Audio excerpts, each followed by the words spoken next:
Another thing I do is I have these plastic display boxes. You see these everywhere. In my situation, I have a little courtyard with 2 gates going into the studio.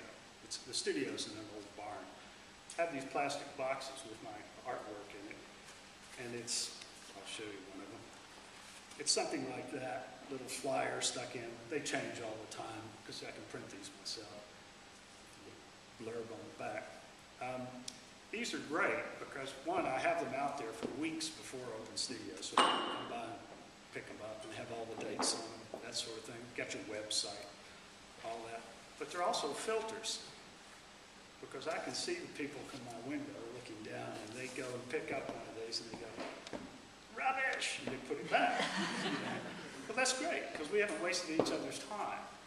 If they're looking for a more representational, conventional type of painting, you know, someone on a horse jumping over a fence, they're not going to get that from me. But if they look at this and say, oh, well, this is expressionistic, it's modern, contemporary, then they might come in. And that's fine. It sort of weeds out people without being rude about it, you know.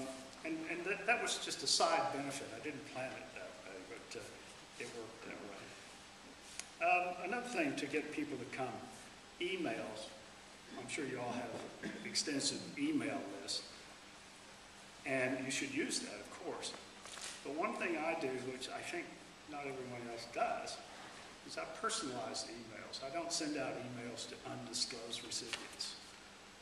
It takes a lot of time. I divide it up. I might send out 100 of these, but I divide it up into, say, 30 a day for 3 days.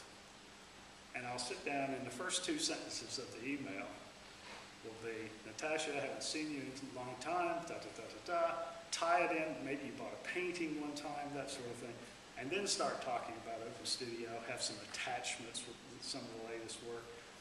If you write an email like that, I found people are more likely to respond to it, because everybody gets zillions of emails, but if it's personal, you might just go back and say, oh, well, hi, James, I haven't talked to you in a while. If they respond, they're more likely to come. So, yes, it's work, but it's not easy. You know, it's not easy selling art today or any time. And don't forget about the telephone. You know, in this day with Blackberries and iPhones and all this, it's very easy to send text and email. But the human voice is the best thing for communication because you get a feeling, you get that feedback that you can't get any other way. So if you know the people, and obviously if you tell a stranger it's difficult, but if you know the people, you haven't talked to them in a while, pick up the phone. Just give them a call and say, I'm having my studio open, haven't seen you, come around and see the latest stuff. And that works. I mean, I'm in a fairly remote location. I'm in a small village on the edge of the village. You can't even park at my house. It's very difficult, as Natasha knows. You have to park about 300 meters away and walk down a little lane. And yet, during the Open Studio event, I'll have 350 or 400 people through there. You know, why? I think it's the promotion, you know. My wife says it's the studio and the frames that sell the pictures, but I'm not so sure. But, signage. Well, we get great signage from Open Studios from Dan, and we use that.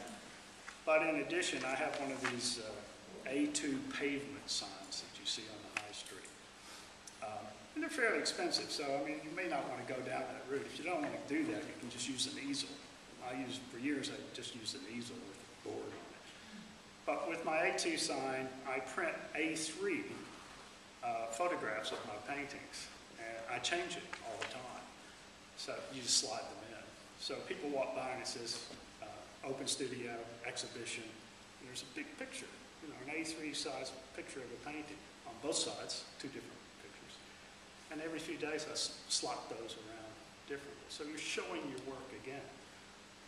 And the thing about the sign is you can use it forever. You can use it for other events. If you have I had a pop-up exhibition at Exeter a few weeks ago up in Castle Street, and I had it out on the street for a week. So paid for it that way. A few other points. We operate in what I call a random market. I and see something and they buy it on impulse. I would say of all the paintings I've sold in the last 3 years, hardly anybody got up that morning and said they're going to buy a painting that day. You know. But that night they had something hanging on the wall that they never expected to have. Totally random. I don't know how you target that. You know, I was in a business where we had to target people. I don't know how you target this. How do you find somebody who likes what you do? It's very, very difficult. And you can waste a lot of time just going out to the world because it's a total shotgun.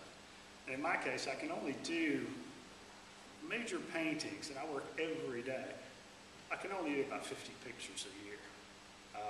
So I've got to find 50 people out of what, 62 million in Britain or something like that. That's not a market. You know, those are individuals I'm looking for. So it's important to have increase your chances by having things like signs somewhere. I mean, I put a poster in Gidley Park Hotel. You know, somebody came in there. There's my email address, and they rang up. I mean, it's a shot in the dark, but it didn't cost me anything, you know. So that's something you can do. Advertising. Well, of course, you can place your own ads. But they're expensive, and I've had mixed success with advertising. The old adage that half the money you spend on advertising is wasted, but you don't know which half. Well, there's a lot of truth in that, so be cautious on doing like a half-page or full-page ad in Devon Light, something like that. Moving on, once you have the visitors in the studio, you need to create an atmosphere that removes barriers to buying paintings. Obviously, make people welcome, make them comfortable. But one of the things I do is I have a box of toys on the floor, so if they come in with children, if they have children, they're not going to stay very long because the children will be bored. You have the toys down there of all ages, and they play with the toys, and the parents then stay longer. It's a simple little thing. You know, I've got grandchildren, so it's easy to have the toys around. I have some music playing in the background. But once we start talking, I turn that off. So it's just a little bit of atmosphere when they come in, relaxes people, Chopin, whatever. Another thing to do is remove the barrier to buying by having things like, I have a credit card reader. Now, that might seem extravagant, but you sell one painting, it pays for it for a year. And people don't carry cash and checkbooks, or you don't have check cards anymore. So I advise you, if you can, you can hire these things and get a credit card reader.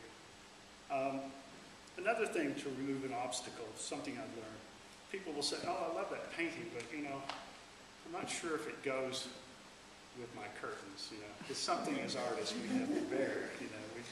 We're putting our heart and soul in it, and they're trying to match the curtains, you know. So you really want to reach for your revolver, but you have to button your lip. And so what I say to them is, take it home. Take it home. Hang it on the wall, put it on the bureau, see what you think of it. I've never had one come back. They always take them home and they always buy them. But it just makes it easy. Right? Okay. We're wrapping up. Thank you. We'll be around for questions at the end. And I wish you good luck.